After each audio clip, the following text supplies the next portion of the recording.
got one too. And Ken has one, and Lisa has one. I don't have one. Okay, we all have quite a few flags. All right. I pledge allegiance to the flag of the United States of America and to the republic which for which it stands, one nation, under God, indivisible, with liberty and justice for all.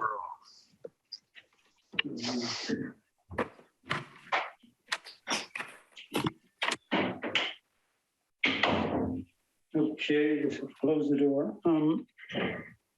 Next item on the agenda is public comment. Do we have any members of the public that wish to comment? Seeing none, we will go into item number 4, which is to consider and reaffirm Resolution 2021-06, making findings pursuant to Assembly Bill 361, that the proclaimed state of emergency continues to impact the ability to meet safely in person. Ergo, we are meeting on Zoom this evening, once again. Okay. I move that we reaffirm Resolution 2021-06, you stated. We have a second. Yeah, I'll second it and throw in the comment that I read today that Philadelphia went back into requiring masks indoors. Yeah, it's happening here and there. Yep. Okay, so have a roll call, please. Director Coverdale? Yes. Director Michelson? yes. Director Reynolds? Yes. Vice President Mueller? Yes. President Feldman? Yes. Item 5, the consent calendar. Are there any items that directors want to discuss or remove from the calendar before we make a motion to approve? I'll just throw in the comment that I did approve the disbursements and found nothing out of the ordinary, and I'll make a motion that we accept the consent calendar as printed. Have a second? Second. Okay, roll call, please. Director Coverdale? Yes. Director Michelson? Yes. Director Reynolds? Yes. Vice President Mueller? Yes. President Feldman? Yes. Okay, item 6, meetings attended or director comments. Any comments? Well, I have to make a comment, Mr. Chair. Yes. So I don't know if I'm dating myself here, but on the 3/16/22, I had a Zoom meeting with Aqua for Region 5 and Sacramento meeting. Talk about a long meeting, my friends. There was almost 40 members present. There was about 5 hours of discussion. But one point I found was very interesting, if I may at this point mention it quickly. There has been some deep concern regarding the flowing of water slowing down and stopping for some areas.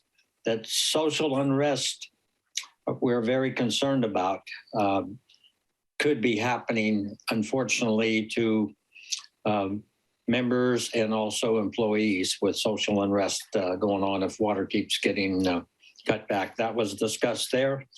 And then this past 4/7/22, we had an HR meeting with the chair and General Manager Mary.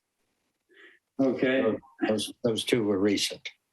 Any other director meetings, comment?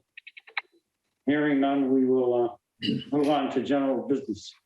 First item is award of a contract to Golden Bay Construction for placement of the 8-inch pipeline under Philocitos Creek at Strawflower Village and Oak Avenue. I'll ask Mary to take that. And I am going to turn this over to James. But first I'll note that John Sutter is with us tonight from EKI, and he was responsible for the design of the Philocitos project. So he can answer questions as well. So thank you, John, for coming. You're welcome. Thanks for having me. So, Yeah, Mr. Chair, excuse me, on the consent calendar, I had it written down in the binder here, but for the Aqua meeting coming up May 3rd, I was contacted today by Aqua staff, and they've asked me to be on a panel regarding water issues with communities in California, along with some state water board members. So it'll be quite an honor to be with these individuals. So we have to be very careful and balance out my comments. So Yeah, interesting. They want to hear about communities, water issues in communities, et cetera, as far as the drought. and some agricultural background. You represent a community, that's for sure. I would expect Kathleen will be able to share with you helping prep for that session and give you the latest information. So Thank you for that. I appreciate that and look forward to that. Yep. Present. Okay, that'd be good. Okay, let me give John a little briefing on. Yeah, I appreciate that because of golf courses, cemeteries, agriculture, and residential. Okay, well, yeah. No, we'll Do some place homework. at the table on that too now. That's sort of interesting. Thank you. Coastside County, maybe they saw the program on KCBS, who knows? Decided Let's get on track here. You know, where it came from. Okay, so James, why don't you take it away? Thank you. We're all quite familiar with this project, but I'll give a quick overview for the public that might be watching. We have the water main that crosses between Pine Willow Oak over to the Strawflower Shopping Center. It's one of two main feeds that feeds our system to the south. The design has been completed and gone out to bid. This is to replace an 8-inch crossing that's under the creek. We are going to drill under the creek and install about 500 feet of HDPE main, and then in Oak Street on the opposite side by Oak Park, we're going to put in about 180 feet of 8-inch ductile iron pipe. We are through the environmental work, and we went out to bid on the 23rd, and we did have 3 responsive bidders. Golden Bay Construction was the low bidder at $340,930. Engineer's estimate, I believe, was $372. So good job on that, John. We're happy to see that it came in under the engineer's estimate. And we're requesting that you authorize the general manager to enter into a contractual agreement with Golden Bay Construction for the amount of $341 to replace the 8-inch pipeline under Pillarcitos Creek at Strawflower Village in Oak Ave. And I and John and Mary are here to answer any questions you may have. Yeah, if I may, Mr. Chair, I believe Golden State Construction absorbed many employees from the coast and also Stolowski's company, I believe. Is that correct? That's correct. That's correct. Golden Bay Construction, it's a lot of Stolowski's crew. Thank you. Very capable people. And local. Yes. Ken? I had a question. Was there an estimate by the engineer how much the construction management will run on this project? John, I don't know that number off the top of my head, but I don't remember it being real significant. Do you know that off the top of your head, John? Yeah, we're under contract to provide engineering services during construction and limited construction management services. And the total is around 30,000, I believe. Okay, That, thank you. that comes out of the allocation we have for ETI, is that correct? We have an ongoing agreement with them, or is this a different one? this was a separate agreement that Okay. The board approved. Okay, so this will be a separate agreement with ETI for this one. Okay, but it's around 30K for the management. Okay. Have we done any work with Golden Bay Construction, James, or? We have when the former employees were with Stolowski and Gonzalez. Okay, we use them quite a bit. I mean. Yeah, they put a lot of pipe in our service area. Okay, no, yeah, that answers the question, which is that it's like we've worked with the folks before. Good. Any other comments? Hearing none, does someone want to make a motion for this? I move we approve the contract with Golden Bay Construction for $340,930 and authorize the general manager to enter into the contractual agreement with Golden Bay Construction to replace the 8-inch pipeline under Pillars Creek at Strawflower Village and Oak Avenue. I'll second that. Okay, and roll call, please. Director Coverdale, Yes. Director Michelson, Yes. Director Reynolds, Yes. Vice President Mueller, Yes. President Feldman. Yes. Okay, And Next item. Mr. President, could I make one more comment? sure. So I think I read in the staff report that our budget for this in CIP was 700,000. Is that true? Yes, but we do have other expenses that go along with this as well. I mean, first of all, we have the design expenses and we'll have easements that will be part of this as well. And do you assume that we'll be under that 700,000, or are we looking on that estimate? I'm assuming we'll be close, under, or we may be under. Oh, good. I was going to compliment that. So that was my comment. Good job coming in under what we did. I think that's a great target. Thank you. Good job, Jonathan. Jonathan, did you write the bid spec for this job? Yes. Well, you did a good job because I'm really impressed how tight the 3 bids are. That's really impressive to see how tight those 3 are. Very, very tight. Not normal. What we like to see. Yeah. Okay, And you told them no change orders, right? Absolutely. Perfect. Thank you. item B is the approval of amendment of professional service agreement with Stetson Engineers, Inc. for pipeline design for the Denniston San Vicente Water Supply Project. Mary, I'll turn it over to you. I'm going to take this one. So district staff has continued to investigate how we can perfect our water rights on Denniston and San Vicente by 2026, which is the deadline of our permit. So in 2020, the district contracted with Stetson Engineering to assist in planning for a new diversion structure on San Vicente and a pipeline going from the diversion structure to Denniston Pump Station. So the work that we've done to date with Stetson has included surveying work, reviewing a hydraulic study prepared by Candy Jenks when they did our EIR, along with doing some hydraulic modeling and preparing a preliminary plan for a pipeline. We also, the district continues to consult with Dave Dixon, and AES, our biological consultant. And we continue to work on our permitting with CDFW. We also have meetings from time to time with National Park Service. But so initially, I'm going to share my screen because initially I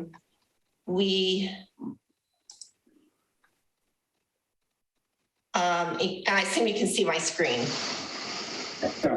Yeah, I mean, this is it's not the easiest map, this diagram to see. It's actually in the staff report. But initially, when we started down this road with Stetson, we started looking at the whole project, and which includes up from starting with the diversion structure up, on national park grounds to going all the way, bringing the pipeline down all the way to our pump station. We have lots of challenges on the top area of the pipeline with dealing with National Park Service, and there's a lot of complexities. So we're taking a little bit different perspective, and what we want to do is to design the pipeline that would be from the upper San Vicente Reservoir, which I don't know if you can see my arrow pointing, but you see it's kind of in the middle of the screen with the top reservoir, and designing that pipeline that goes down to Denniston Creek Pump Station. So this is somewhat, we had, back in the 70s, we had a alignment on this pipe. We had some easements. We will need new, the pipe will take a little bit different track from the, original pipelines. So we'll need to, but we want to get the design done, and this is something that we could decide to do even in the next couple of years, that we could begin to divert some water from San Vicente and then come in later in future years. It could be, in later, 5-10 years from now, doing the rest of this pipeline. We feel like the pipeline on the National Park Service land is, where we have the easements. It's a functioning pipeline, albeit we would want to replace it, but we'd like to focus in on this lower half pipeline.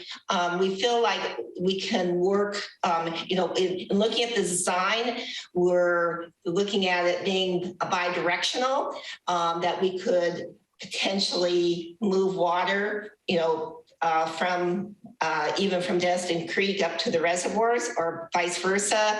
It gives us flexibility. It's also in the interest with the farming, the agriculture here. And, we feel ultimately we do need to partner. It's very important that we partner on, with, Dave Lea and that, and the agricultural activities that go on the property. So what we'd like to do is move forward with the design of this pipe for now. Actually it is, we're looking at, there are a number of tasks. The first 4 tasks involve the design of the pipe and preparing the easements that we would need. And then, so that totals about 93,000 of the, and then there's 47,000 related to, the bid process and construction management later on. So the total amount of the proposal is 144,000. So I'm gonna stop sharing and, so do you have any questions? Questions? John?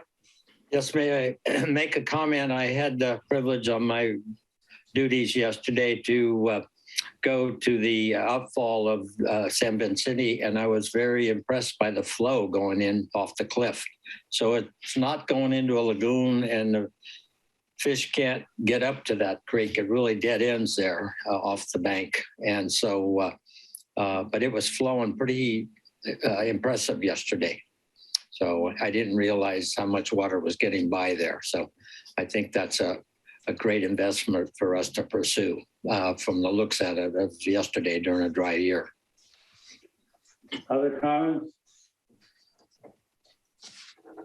Mr. President? Yeah. I had 2 questions. In looking at the map, there looks to be another farm pond below the reservoir. There's 2. There's 2 reservoirs. Oh, Yep. there's 2. And are they connected then? Yes. So is the smaller one like an overflow? I believe the lower one is the pump station. I see. And then my other question is where it's written Denniston Creek Pump Station. Does that mean that we would pump this water up to the water treatment plant? Is there a pump station that would move it that direction? How would we move the water to the water treatment plant? I might refer to James how our operations work, but basically today we have the reservoir is down at the base of the pump station. And so we with the raw water pump station, we're pumping it up to the treatment plant. But James is the expert on this. Mary, you said that perfectly right. We're going to bring it over to the pump station / reservoir and then deliver it up to the treatment plant. With the existing pump station, we're going to look at adding an additional third pump. And is the condition of all that plumbing and facility, that's all in great shape? Yeah, it is. It's in pretty good shape. I'm Great. happy to say. Yeah, that's great. And then in this picture, the lower pond, I guess I'm not understanding that, because it must be in lower elevation than the reservoir, correct? Yeah, I believe they cascade. One cascades down to the other if Leah wants to fill the lower one from the upper one. I see. And there's no sense in connecting both, because we would up the water before it would overflow. Is that the idea? We're looking to capture the fresh water as it comes into the reservoir before it's exposed to algae and other taste and odor type stuff. I see. And any idea how many acre feet of water is in that reservoir? I believe both of them are 49. Does that sound right? The upper one's a little bit bigger, Thank you. in my opinion. Yeah. Great. I'm delighted to see progress on this project. I've been in favor of this activity I can't remember, I think Chris Michelson told me, watch out, Ken's going to drive you crazy on this Sente Creek project. I'm delighted I didn't have to drive you crazy, but obviously I did a poor job. It's been a long time. Yeah, no, this is definitely a long term, but you're asking some good questions, and one of them in the topography department. Does it go by gravity from San Vicente point of diversion to the Denison Creek pump station? Yes. Yeah, that's the game plan. Okay, so that is gravity, because I know, like, my daughter's, you're going to go right past my daughter's horse. I mean, I can actually see his barn right there in the picture if I look closely. Okay, cool. Thank you. Just for my edification and insight, it seems to me that from the 10,000 foot level, that the real basis for this proposal and the beginning of this design process is to get closer to ensuring that we are able to perfect our rights to use that source of water. Is that correct? I mean, to me, this is still an unknown in some ways, the project, but you believe, I think we believe in a way that by doing this, it gives us more leverage and more potential for actually pulling this off going forward, because we're able to demonstrate going forward that we have in fact been able to achieve part of the objective earlier than one would have expected. So I think for that reason, if nothing else, it's just something that makes sense, and that we need to move forward and get this rolling, because it's, as Ken and Chris say, it's taken a long, long time to get to this point. And I think we should just go for it. Okay, other comments? No. Okay, so I'm gonna make a motion, please. Any motion? I'd be happy to make a motion. Yeah. I'd like I to was gonna do- authorize Sorry, I was muted. I apologize, Ken. You're already on a roll. Go for it. I'd like to hear you read, though. You do such a good job. Oh, you're very kind. Flattery will get you everywhere. I will read it for you, Ken.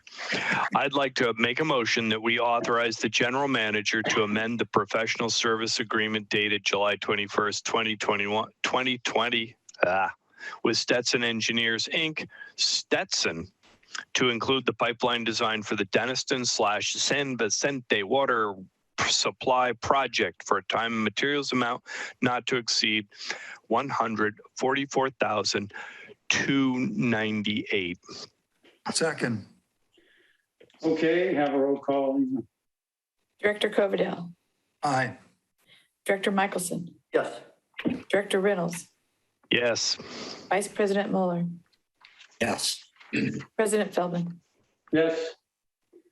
Okay, next item on the agenda is the approval of professional service agreement with EKI Environment and Water Inc. for capital project management and as-needed engineering services. Mary? Yes, thank you.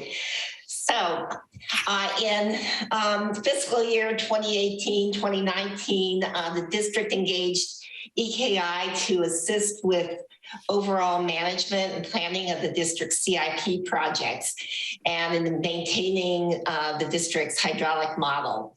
So our most recent agreement for $100,000 was executed in August of 2020 to cover fiscal year 2020-21 capital project management and as needed engineering services.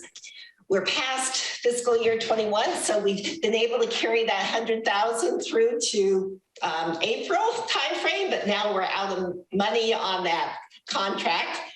And so what we'd like to do is we'd like the board to approve a new agreement for the next 12 months for 100,000 with EKI to cover program and project management and as needed engineering services.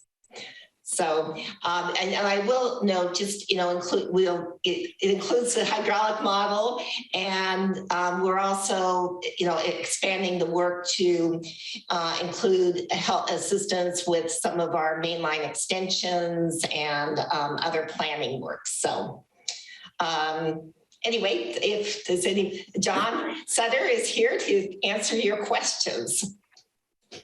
Any comments or questions from the directors? No, I've reviewed it. Looks like they've done great work for us, as you've all said in the past, and I'm willing to move forward and make a motion to authorize the general manager to retain the professional services of EKI Environmental and Water Inc., EKI, for capital project management as needed engineering support, including hydraulic modeling for 12 months for a not to exceed budget of $100,000. Yeah, I would Have a second. I'll second that. Okay, we have a second. Take a roll call. Director Coverdale, Yes. Director Michelson, Yes. Director Reynolds, Yes. Vice President Mueller, Yes. President Feldman. Yes. Okay. Mr. President, Yes, can I sir. make one comment? Yeah. I just wanted to tell Jonathan, I'd like to compliment your firm on the services that you've provided for us. And I think a lot of the agreements have been time and materials. And in reviewing the numbers that I've seen, I think you've been very respectful, very courteous, provided us with a good service, and honored your terms and your word. So I appreciate that. I just wanted to thank you for that. You're welcome. Yeah, that I appreciate that a lot. Thank you. Our firm does as well. Okay, that's good input, and also well-deserved. Okay, next item on the agenda. Approval to retain FedEx and Brown LLP for financial auditing services. Mary, on that? Yes. So the district has used FEDAC and Brown since 2017 for its annual audit. And, staff has been very pleased with the professionalism, knowledge, and accessibility of the audit staff. So that our current 5-year agreement is now up. And I would like to recommend that we continue with FEDAC and Brown as the district's auditor. The proposal is for 3 years with an option for 2 years. The fees are really quite reasonable. I pulled out their contract from 5 years ago, and they're nearly identical. And just to give you an idea, the fee for fiscal year 2021 audit was $17,000. So this, the numbers, presented, they're very reasonable, and they're actually, a great firm to work with. And I think that the board has actually like some of the presentations that you've gotten from the auditors. But I will say, FEDIC is also willing to change partner oversight of the audit. It's a best practice, which enables them to continue their relationship with us, for the next 5 years. So I would ask, so do you have any questions? Yeah, I've got a question. I thought that our policy was that we changed auditors so that we had kind of a fresh set of eyes, and that we did that. That used to be our old policy. We just, once a contract, but I thought it was 3 years, but 5 years is reasonable. Once that was over, we switched to a different firm so that we could kind of have a little more hands-off distance between the auditors and our accounting to make us even more squeaky clean than we are. And mostly because Ken is in desperate search for a firm that will write him a love letter stating what an amazing job we've done fiscally. And I don't think he's actually gotten his letter out of this last 5-year contract. So I think there's a lot of pressure to try a new auditor. I will say that, with changing, oversight of partners, that is something that is a best practice, and what you see other agencies doing, our fellow agencies. I'm actually a CPA, but I will say that, and it's something I was concerned about, because we had the previous auditor we had for nearly 10 years as well. But I would definitely say next go around we should consider changing. But and we also have an option. This contract is for 3 years with 2 years, of optional services. So it is, it is something that we could think about as well. I did have a comment for you, Mary. When I was reading through, it looked like 2022 would be 17,425, and on down the list. I really liked the fiscal year 2026 at 15,800. I was wondering if we could kind of shift that up through the previous 4 years. That number looked really good to me, and I was curious as to why after It was lower. years it would go down so radically, but it looked good to me. So Yeah, right. I noticed. go back and see if we can reverse the order. I think that's an incentive. I will say that they're familiar with us, so it is something that they don't have to relearn everything as well. So. Plus, the Republicans will be back in office and inflation will go down. So that's probably it too. So the 5-year, it's a 3-year contract with a 2-year option for extension. If we approve this, how does the option happen if you decide to go forward to the 4th and 5th year? Do you have to have another board vote, or is it just in your plate to do it? I think it's at the, right now I'm asking for basically the 5 years, but it is something that we would be optional, where I could come back and say I would recommend changing it. However, if you would prefer to have a vote in after year 3, I certainly, would be fine with that as well. I just wondered technically how it works. What we're doing here is saying it's okay for 5 years. And then becomes your prerogative after 3 to decide you don't wish to pursue the following 2 and advise us as such. Is that correct? Right, yes. You can do that on your nickel. I asked the same question about 3 years and the same auditor and then having to change. Mary explained that as long as they change the partner in charge, it essentially meets the regulations and the legal requirements, and it's a different pair of eyes looking at it, which I would assume, because I don't think all the parties have time to look at each other's work all the time. So it'd be like a new face looking at it, and I can live with that. They know us, and there's some advantage to that. And the work they've done to this point has been excellent. We haven't quite got the love letter, but the last one, I think he did say something more positive than we'd seen in the past. I don't remember what the word was. It was, I love you, but you did real good or something like that, as I remember. So I'm okay with this. Other comments? No, I think that was well said, Mr. Chair, because the professional firms, well, it's been my experience in different government agencies that they do switch partnership or different staff handling paperwork. So you do have a different set of reviews going there, because that comment early on was about switching. That was pretty popular a number of years ago when there were some issues throughout the area. But now I think everyone's sticking pretty much to 3 to 5 years. Okay, other comments? Somebody want to make a motion to accept this? All right. I could I do will. it. Who will? Go for it. Who? John, I will. Okay, John, go for it.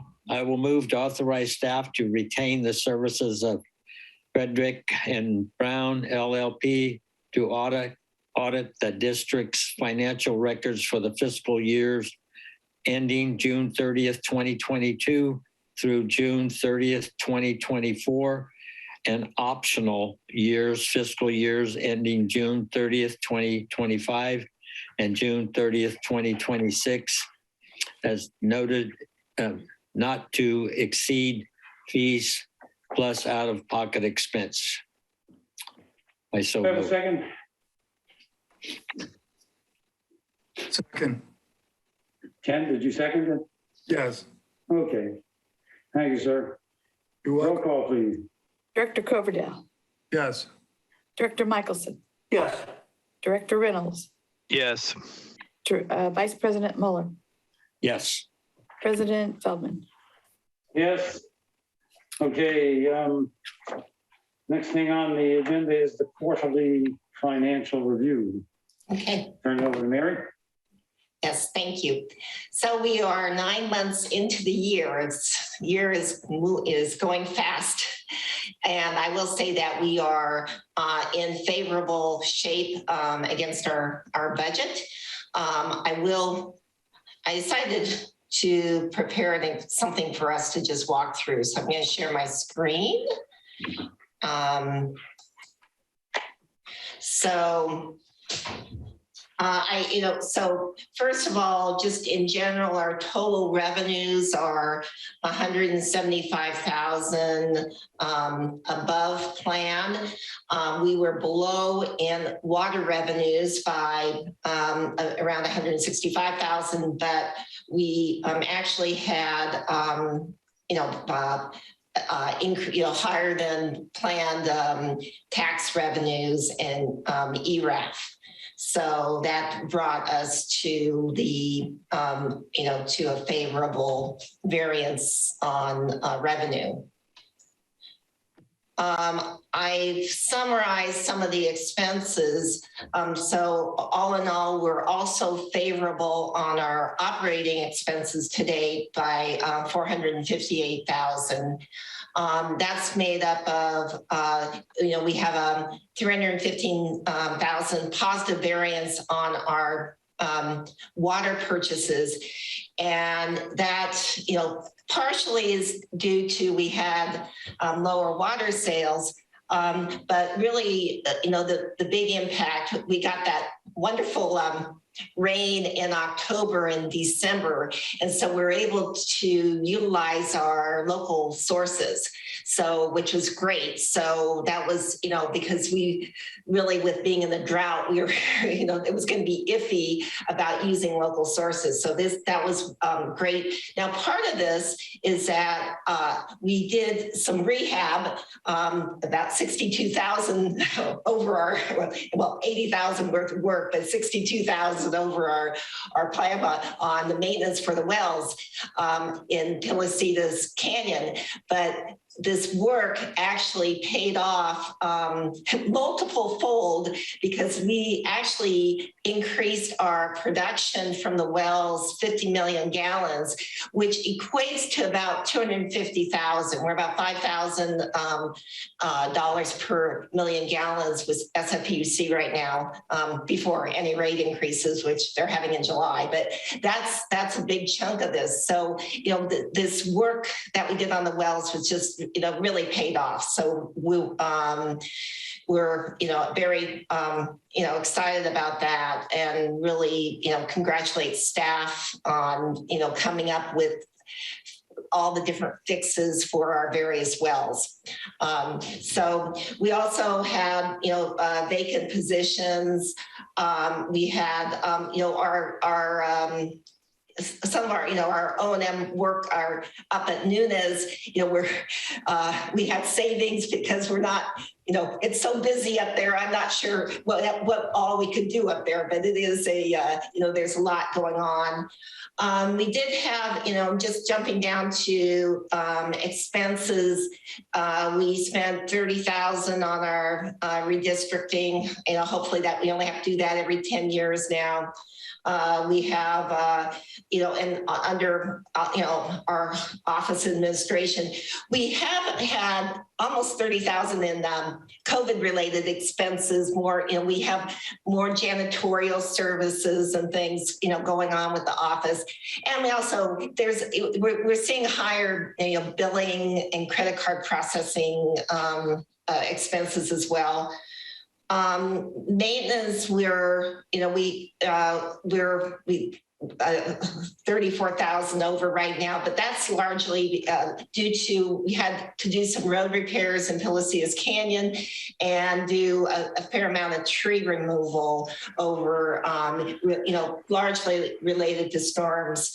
Denniston maintenance, we have really, this is a kind of a one-time expense. We were, when we did our dredging, we also, we had been putting some of the spoils on the property and drying out, and there were several years worth of dredging spoils.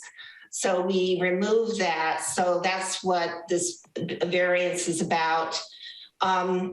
Our studies and consulting, you know, we have a lot of consulting going on, particularly early on in the year between our urban water management plan, and we're doing an emergency response plan, our local source study, and our drought rate studies. So, you know, I expect that will be probably okay by the end of the year on, you know, and on that point.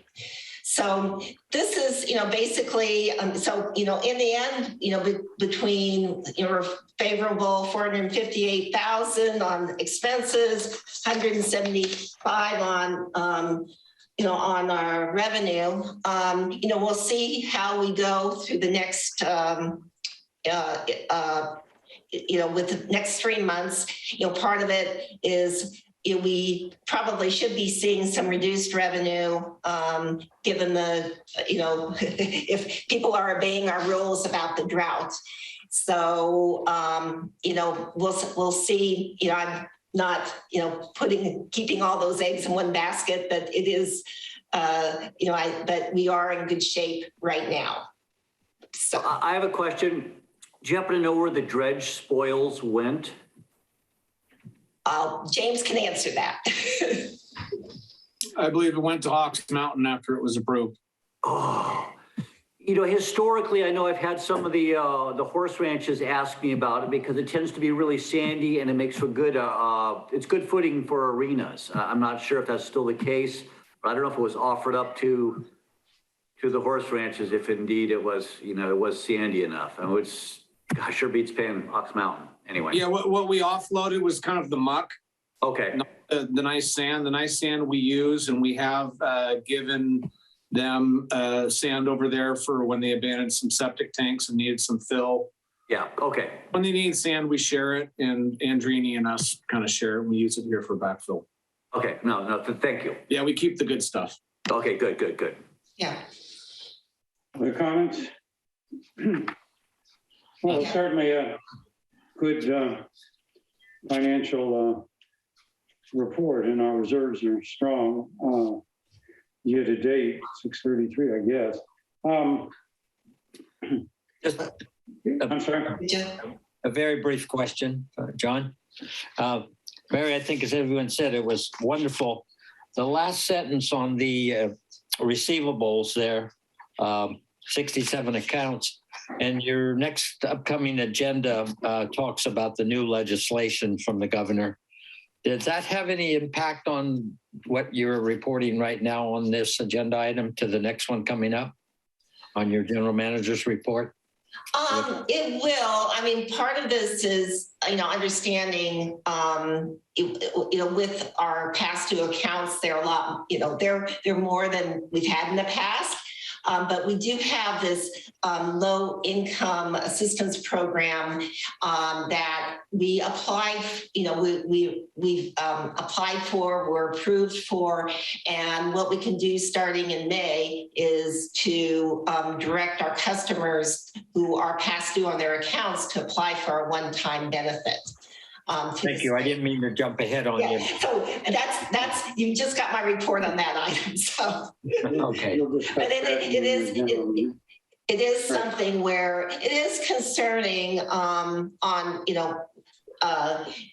but it is something we watch. And the good news is we received 28,000 from the state for past due balances, which was great. So that helped as well for us. Thank you. And I will say, we did close on March 11th, our financing. So we have $7 million in the bank. Oh yeah, don't tell anybody. Well, we have expenses coming up for that. You don't have to tell them. They can see it in the on the web and in our transparent financial report. So good when job. I saw the reserve of the cash balance of 17.7 million, I said, whoops. And then I realized that we've gotten a loan, and that's pretty well spoken for, if I'm not mistaken. I think Nunez is talking to most of that. And I believe you said Grandview is another major project coming in too. So I don't think it's going to be there for very long. And it's good to have it as a buffer. And we are doing better in our capital expenses this year up to this point. It's getting to be a bigger number than I've seen in the past. So we're making that money move to where it has to go and getting the job done, as it were. So good report. Thank you. Any other comments? Okay, next is the Nunez Water Treatment Plant upgrades, project update number 8. James, you want to take that over? Good evening. Project is moving along, as you can see on attachment A. There are the stats. We're still at a zero change order amount, which we're all proud of. 481 remaining days. What they've been working on lately is the construction of the soil nail wall. They initially set the rods after drilling and did a couple test holes to make sure that they have the proper combination of depth and grout and whatnot. So they did a couple of pulls. Everything looked good. One of the guys that works for the drilling company said that he doesn't see any problems at all with that wall. They drove through some really bad stuff, and we've got very competent soils in the wall there. So all the lifts are done. They're going to do the final coating, I believe, Friday or early next week, and that will include the kind of architectural texturing and coloring. And we basically told them we want it to look a little bit like 92, that kind of texture, so it'll blend in. They have done the coating on the new set basin, the Enduraflex. That's all complete. Looks great. The painters did a nice job on that. The V ditches and the sidewalk around the set basin are in. They're also starting to add the railing. We're anticipating that the plate settlers would be in next week. So they're basically looking to backfill between the existing set basin and the new set basin once the valves and piping are complete. They're starting to do that now. And looking ahead, they're going to finish the soil nail wall the sidewalk, the new slide gate at the beginning of the said basin, and sludge drain and valve piping. And if you can see in the pictures on the top left image there, that is looking towards the filter gallery from behind where the caustic area is going to be. The next picture is the poured area for the caustic tank, the new MCC and the pump station. The next picture with the ladder sticking out, that's the new coating on the influent channel and the said basin itself. And then the picture on the top right is the filter to waste piping that's going in. Ranger's been moving along nicely on all this. Lower left corner is when they were testing the depth and the engineering of the soil nail wall. They pull on the rods and make sure they don't move too much essentially after they add some grout. Then the next picture, you can see the excavator removing the soil for the top lift. They actually build the top first, which kind of surprised us. We don't do soil nail walls at the water company very often. So that second to last picture on the bottom, you can see after they did the first lift, and then they go down and they do a second lift and a third lift. And then on the right-hand side is the sidewalk behind the said basin next to the drainage ditch. We found Ranger to be absolutely pretty wonderful. They're helping us a lot. They don't mind lending a hand if something goes wrong while we're trying to keep the plant going. And they've been very helpful with suggestions on how we can save money on the project. We're still a little leery about the valve deliveries, but we should have more information about the expected delivery of the many valves for this project at our next meeting. And if you have any questions, I'm here to answer. Any comments, questions from the directors?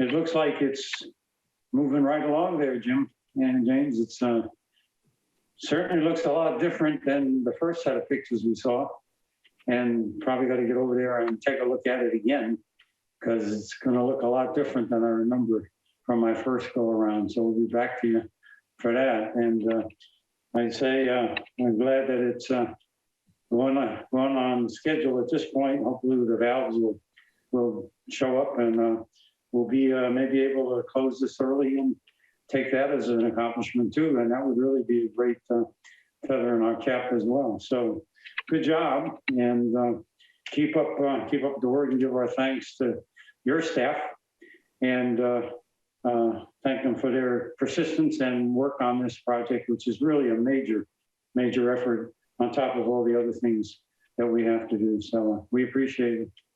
Tell them it's such a please. Other comments, questions? If not, we will move forward on to General Manager's report. And I'll turn it over to you-know-who. Okay, thank you. Well, the first item I have the restart of shutoffs and late fees. So the moratorium on shutoffs is now over as of the end of December. As you may recall, at the beginning of COVID, the governor put a moratorium in place on shutoffs. So we are going to start up shutoffs in the next month. This is going to be in accordance to SB 998, and I'm not sure if you recall, we're about to implement that right before COVID. It became effective, and it made it so that we could not shut somebody off until at least, it was a minimum of 60 days, but in effect with all the noticing, it's between 80 and 90 days past due. So, in the old days, we would shut off 15 days past due.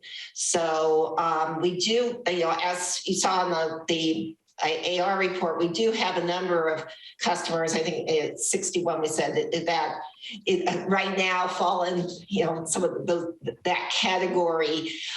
So we're, and a lot of these folks haven't paid since, mid 2021. So anyway, it's going to be challenging for our staff to do, but we want to get it going. We actually have a trial. We have a small group we're going to do that. We're part of our arrearages program where they when they got the money, got forgiveness, they were supposed to, the customers were supposed to call us and set up a payment plan, and most didn't, and most still aren't paying. So it's a little bit of a wake up call, but it is something we would like to go, consider late fees to commencing back, in July.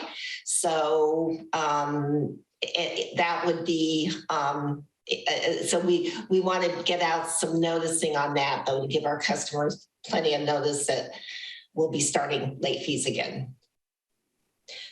Any questions? Mary, could I ask a question? Yes. Is there still water flowing to Bay City Flowers? Is that? Well, they have, there's another customer.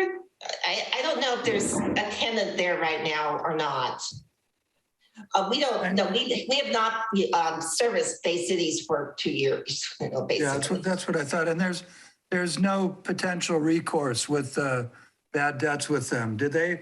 So they had filed bankruptcy and they're in receivership with their on their loans because they have more loans and there was no assets.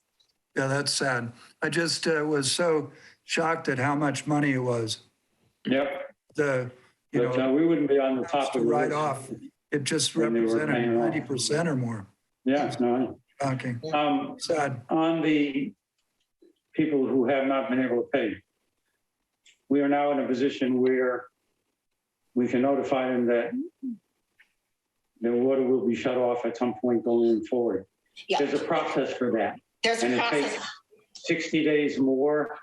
I'm trying to get some flavor for the time frame before you physically could really do that. It's probably another 2 months. Yeah, it's basically literally between 80, it's probably at like day 82 after you're past due. So you have 1 month, and then you become past due the following month. Then you have another really 90 days. To the late low-income household water assistance program.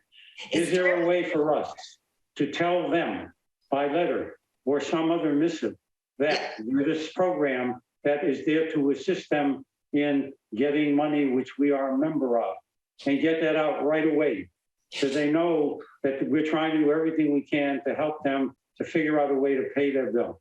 I mean, at some point we may have to shut off some water, but before we do that, I would like to know we've done everything to notify and give them communications and advise them of what their option is in this case.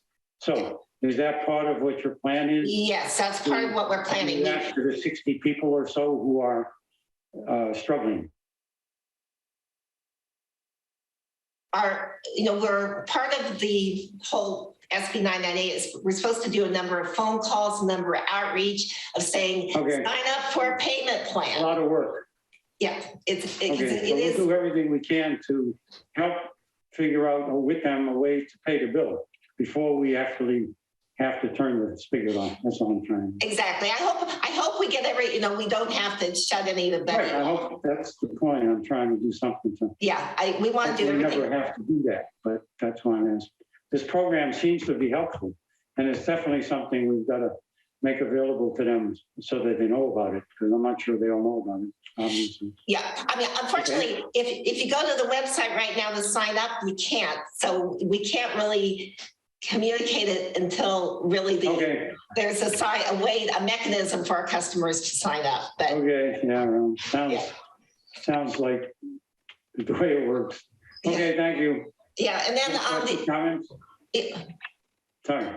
There's only then on reopening the district office.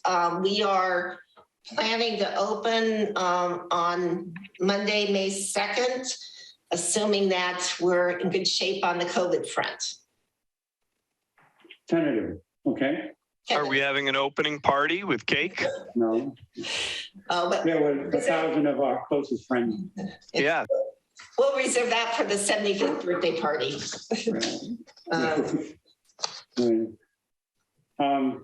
Okay, and other things, Mary, on yours, that's it? Your report. All righty. Next is monthly highlights. On the upside, James. Good evening. Denniston Water Treatment Plant is currently running at 600 gallons a minute. I'm happy to say Pilarcitos Wells ran most of the season at 550 gallons per minute. I wanted to point out kind of on what Mary said. As far as the records, the formal records go back for Pilarcitos Canyon Wells. We hit a record of 102 million gallons last year. The previous record was in 2017, and that was about 91. So all the work and effort that the staff has been putting into and the board supporting, making sure we got redundant wells out there really paid off this year. Staff's very proud of what they got achieved. And as we know, each rainy season is different. The early rains just kept producing water in Pilarcitos Canyon this year. It was fantastic. So happy to say that. We did a joint project kind of on the heels of the city of Half Moon Bay's sidewalk replacement project. I don't know if you noticed, but we replaced 9 of the dry barrel hydrants downtown and piggybacked with the city contract cooperatively. And we've got the sidewalk work done for about $8,000. I don't see how we could have done it any cheaper. And my hat goes off to the city staff, Ferris, the inspector, Moz, for allowing us to have that cooperative kind of joint project. It really helped. I like to see new hydrants near the Half Moon Bay downtown area. Ryan Stoll and Mike McDermott both passed their T2 recently this month. And I also want to give my accolades to Jack Whelan. He just passed his backflow recertification exam. And I'm sure Glenn will attest to what a horrible experience that recert is. The hands-on is very stressful. So congratulations. Yes, they should not be underestimated what a pain in the rear that process is. So, yes. Anybody who's done it knows and can relate. So I went over the March sources, Pilarcitos Wells and the Denniston Reservoir. Staff is currently, we are on Pilarcitos Lake water. We're going to reduce that water order by 100 gallons a minute and increase Denniston later in the week. Denniston should be running at 700 later this week. And hopefully these back-to-back rains in the next week will help us with that. Projects, Purissima Way, starting in early April, mobilized. Question. Go ahead. I did, James. Sorry to interrupt you there, but great grandpa who was very involved in that Pilarcitos well field. When is our cutoff date for Pilarcitos well field? Because I believe we have one. Is that correct? Yeah, that's correct. You know, I was just scratching my head and I reminded myself with Halloween, the day after Halloween and April Fools. So the day after Halloween, it starts, and then April Fools is when it stops. March 31st. I will tell Dad, and he'll still be complaining about it. Because the creek is flowing pretty well still right now, except for the unhoused across from me are taking water out of the creek. So I guess that doesn't count.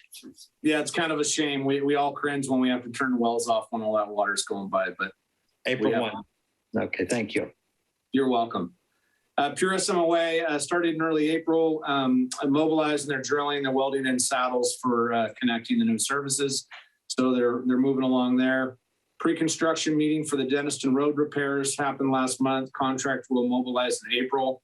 We'll have Jim Steele out there for once we get things moving there to protect the biological resources out there.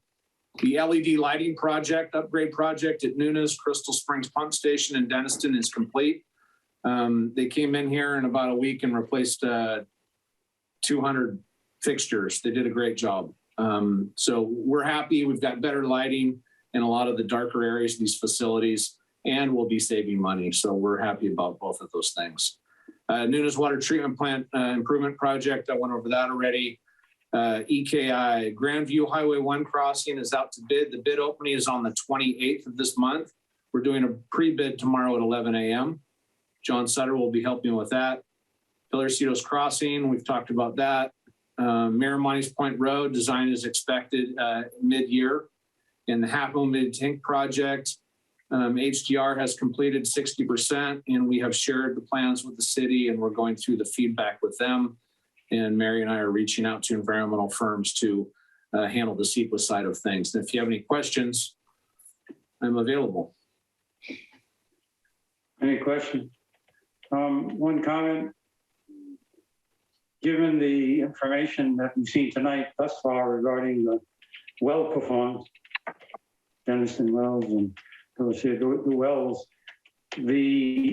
my mind goes back to the strategic planning session regarding water and local water and the way to continue to find sourcing for us, given the kinds of things that we will probably experience going forward. Those wells become more and more and more important, and I hope that we can get moving on working toward that goal that we have regarding local water sources and dealing with well futures here. And I know Glenn would be interested in that, and I would.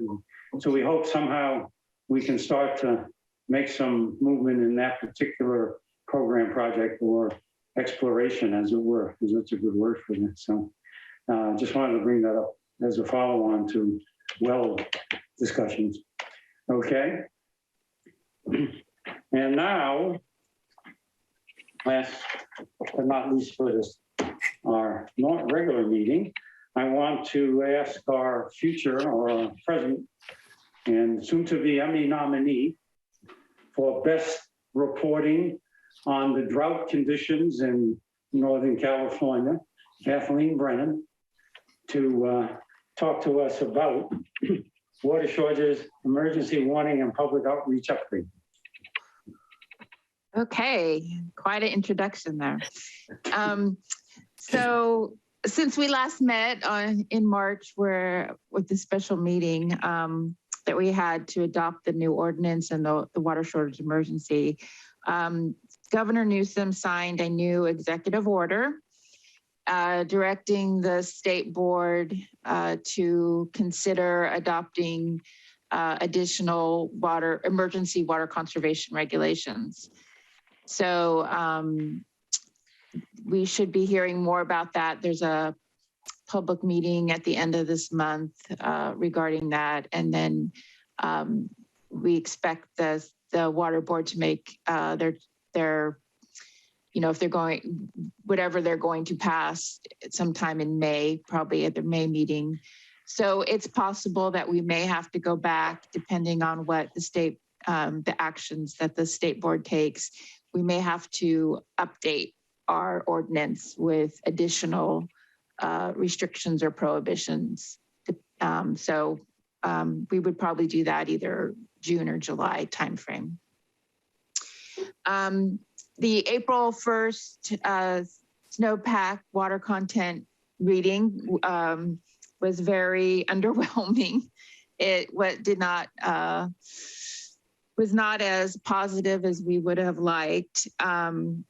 Luckily, it looks like we still are getting a few storms coming through, so we'll take that.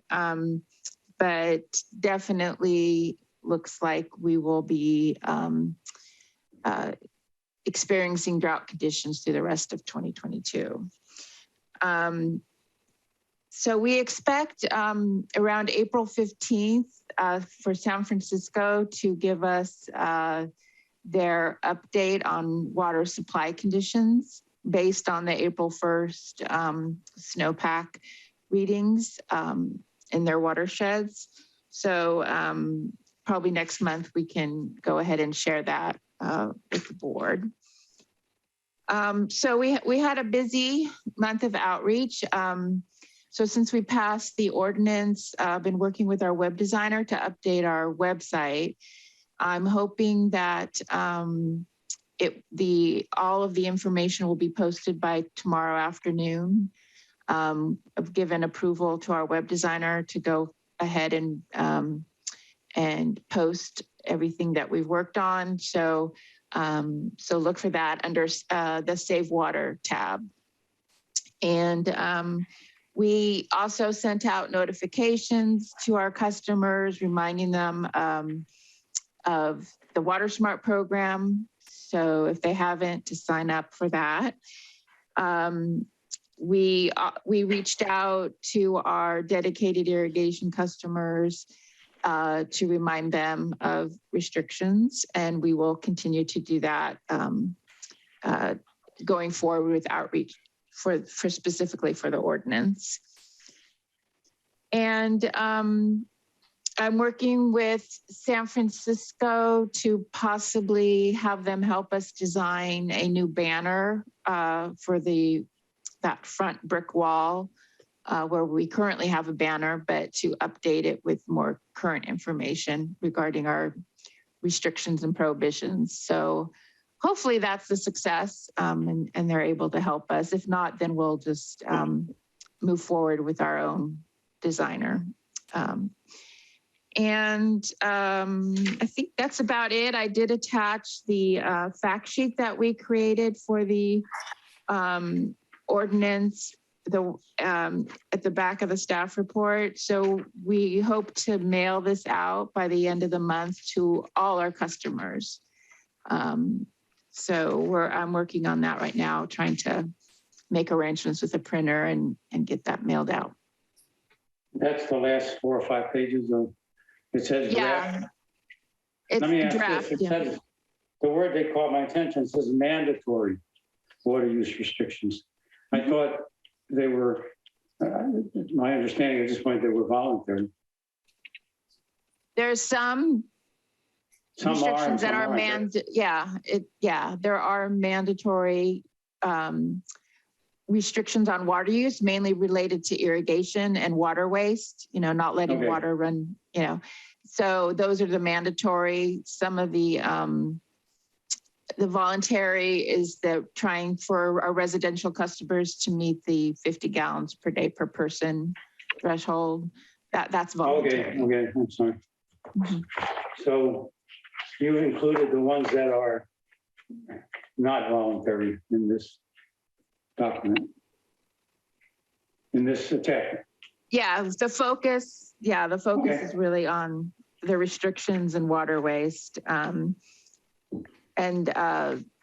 So it did come out a little bit longer than I was hoping, but and we may have to update it when new information comes out from the state board, but yeah, so at least it's a start and we can get that information out. It's going to go out in a mailer and yes, on the web and like that. Okay, great. It looks good. I mean, I like the way it's set up.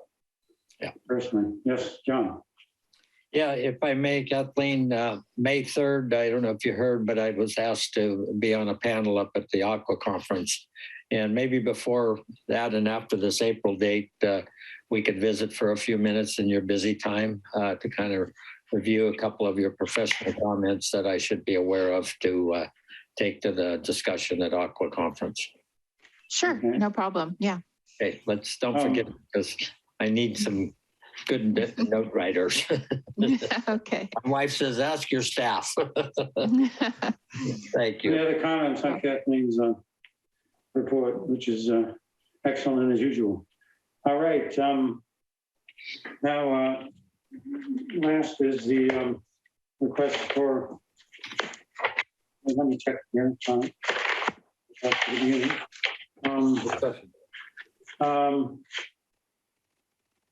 No, now is number 9.